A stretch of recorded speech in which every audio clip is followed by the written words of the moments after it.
Good morning, everybody, and happy Valentine's Day 2020. Thank you for visiting my website, willisleadershipreport.com. And in the spirit of Valentine's Day, let's talk about love, aka bullying and lateral violence. We're just going to skim the surface of this. More details to come. In one of my previous videos, I go over sort of kind of a step-by-step approach to leader lateral violence training, but we're just going to kind of skim the surface here. Lateral violence basically is any unwanted physical or emotional words or actions given to another person that are either derogatory, mean-spirited, etc. With this kind of behavior given to another nurse in particular, this is kind of going into their heads and then doesn't leave a lot of room to provide really effective, safe patient care.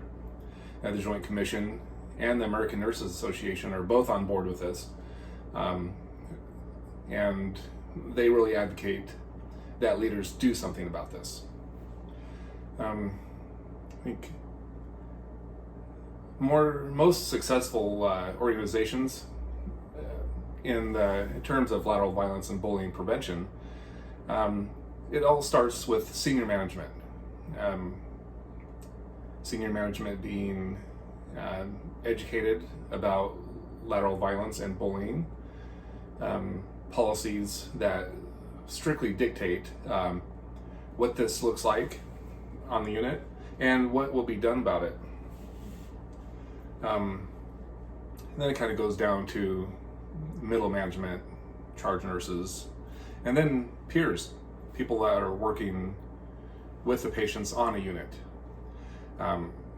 Everybody in the organization should be very versed on what lateral violence is, what it looks like, how to prevent it, along with bullying. That kind of goes hand in hand. Some organizations have cliques. Those can be a challenge to navigate as a leader, but identifying that early, not have any preconceived notions about it, but identifying objectively what you're seeing, what people are saying, and along with what people are saying, you want to verify that as well. So how would you approach a person that is accused of being a bully or providing lateral violence? Well, as a leader, you want to take any issue that is brought up to you seriously. Even if it sounds extremely petty, set that aside. Set your emotions aside. Because you want to be objective, you want to listen carefully to that person and sort of get all the details. What you want to do next is bring that person that's being accused of lateral violence or bullying into your office or in some safe space. Be compassionate. Maybe they're having a bad day. If it's not a pattern, then it usually stops. If it's a pattern and it's been recognized over and over again, then some kind of coaching needs to occur. Coaching plan or performance evaluation plan, perhaps, or improvement plan. And if it keeps going on and on with this person, they need to go. Bottom line. That is one person that is considered a bully or providing lateral violence in a patternless sort of way is going to be toxic to the whole unit. You bring that person in, you do what you can to provide education, provide coaching, and they still don't do it. They have to go. Bottom line. And that's where senior management buy-in comes in. And that's why I said it's extremely imperative that senior management is absolutely on board with what you want to do with this. Removing that person is a must. So what do you do if a bully, person that you're talking to, starts accusing others of this? Well, treat it like any other type of issue brought up to you by other people, by other staff. Talk to the other person, kind of get their perspective, and then kind of go from there. I mean, they could have a legitimate claim with this other person. It's possible that maybe it's retaliation, but need to have discernment to figure that out.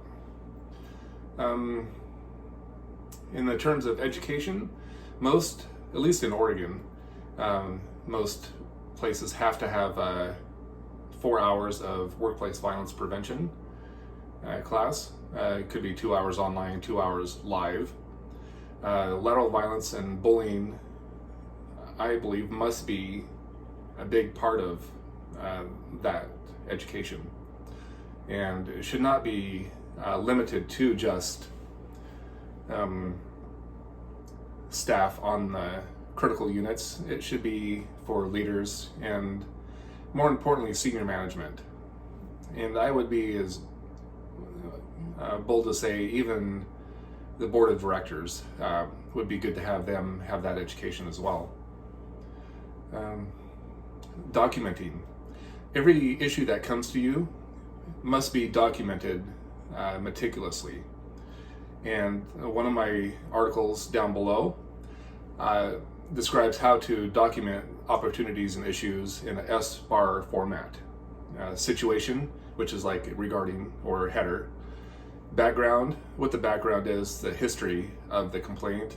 Assessment, be as accurate as possible with what the person that's bringing the claim says, and then what, and dates and times and where, and what the person that's being accused of bullying or lateral violence says.